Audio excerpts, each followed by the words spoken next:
I spent hundreds of dollars this past year testing out premium Counter-Strike services to test out which ones really help you improve and which ones are here just to steal your paycheck. And after spending way too much of my own money on a video game, I'm here to walk you through the different services I tried, what I liked, what was a waste, and most importantly, what actually made me a better player. Let's start with Faceit Premium. If you watched the video I made a few weeks ago, you already know I'm not exactly Faceit's biggest fanboy when it comes to premium features, but it does have some nice perks. It gives you access to better matchmaking, access to Supermatch and Premium Supermatch, Captain Priority, map preference, leaderboards and monthly challenges, and a cool little badge next to your name. The biggest selling point is Supermatch. This mode restricts the elo range, so matches are less ridiculous and closer in skill. And since it's behind a paywall, it also naturally filters out a lot of the smurfs and cheaters that completely infest regular Faceit. But here's the problem. If you live in a region with lower player population, aka anywhere outside of Europe, Supermatch queues don't reliably pop. I play in North America, and there are entire hours of the day, especially mornings, where there are maybe 20 to 30 people total searching for a game. I have literally sat in queue for over an hour, staring at the screen, only to eventually say screw it, close the game, and go touch grass. Well, not really, I just opened up YouTube. Faceit Premium does also include the Captain Priority, which is nice. You get to be the one to pick Mirage instead of your teammate. So while it's convenient, it doesn't really change your gameplay in any meaningful way.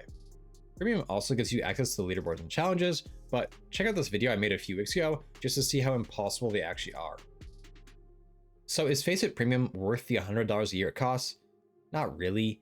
You'll get slightly better matches, but you can also do this by just queuing up with some of your buddies. Now, let's talk about a subscription that absolutely delivers, and that's Refrag. Refrag is hands down one of the best training platforms available, and it's designed by pros like this guy. To play for, everything to be gained, the blast, the swing, he's got it, the first is in,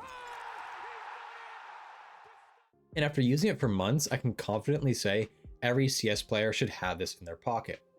If you don't know what Refrag is, it's a training tool with a wide variety of programs and scenarios that can help you hone in on weaknesses in your game. My two favorite game modes right now are Spray and Nadar. Spray obviously is mechanics training and teaches you how to deal with multiple swinging enemies.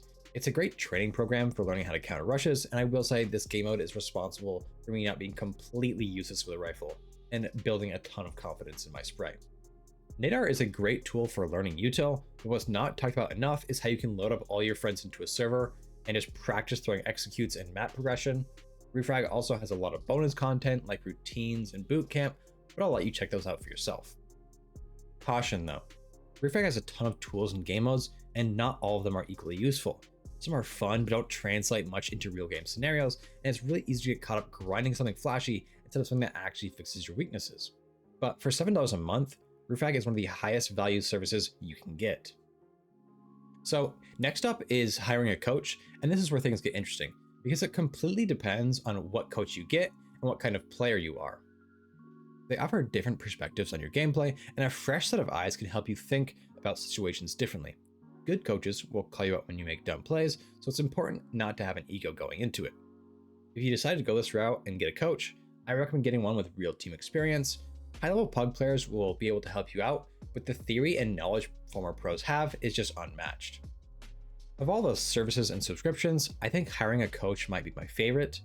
They're able to answer very specific and niche questions that may be too difficult to find the answers to online. And once you build up a repertoire with one, you'll be able to work through your gameplay issues together. I will say though, coaching does have its downsides.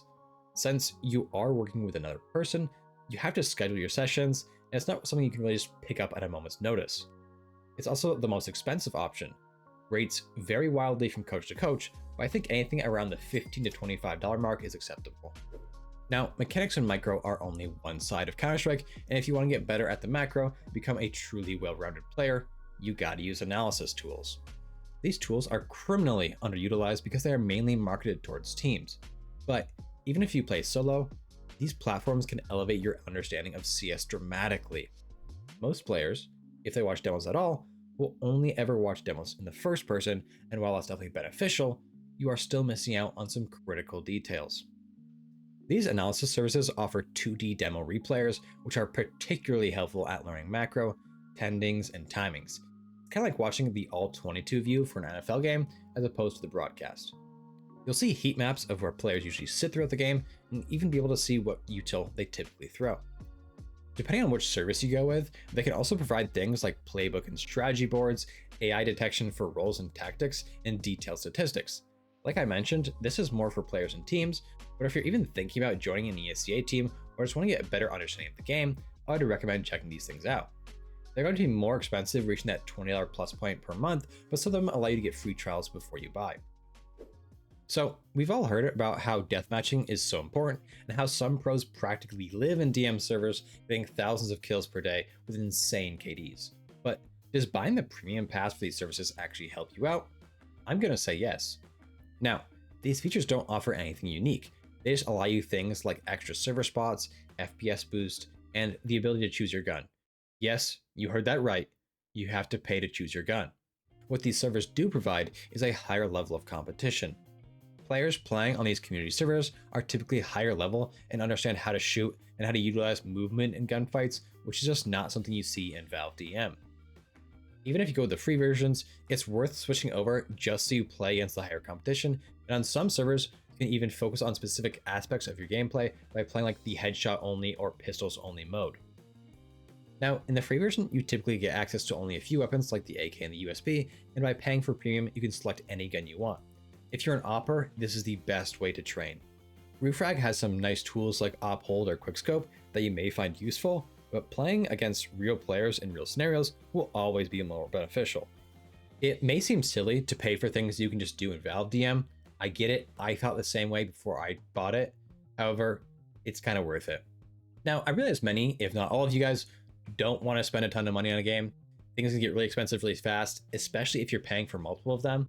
And so for you guys, I brainstormed up a couple of ideas that can help mimic some of these services. For starters, learn to love demo reviewing. It can be your own games, high elo Faceit pugs, or pro games. It doesn't really matter. But reviewing your own mistakes and seeing how better players deal with different scenarios will pay off in the long run. There is so much I didn't understand about movement and positioning until I started watching pro demos, and it really opened my eyes onto how much I was missing. When doing this, also make sure to pay attention as to why the pro is doing something rather than just what they're doing. There's a difference. Going along with demos, if you have a friend that's really good at the game, try seeing if they're willing to coach you. It won't be as beneficial as hiring a real coach, but just getting a second set of eyes on your gameplay can help eliminate any weaknesses you didn't even know you had. For offline practice, consider checking out workshop maps like Refrag or even making your own config. There's all sorts of free maps designed by members of the community that can help you train things like crosshair placement and common pre-fire angles. Before I got Refrag, this is how I used to train. And lastly, consider joining a team. Playing in a team is such a unique experience, and it's honestly so much more enjoyable than pugs. You learn a lot about tactics, how to correctly play maps, and how to take space. It also helps develop you as a player, as you'll learn your true style and role. The most common way of playing in a team is by joining ESEA, but if you live in NA and you're looking for an alternative, consider joining the league I helped create in Entry Point Esports. It's a free alternative designed for players of all skill levels from Silver 1s to Faceit 10s, and it's where players get drafted into teams and play against similar skilled opponents. I'll have more info about it linked in the comments, but check it out, you won't regret it.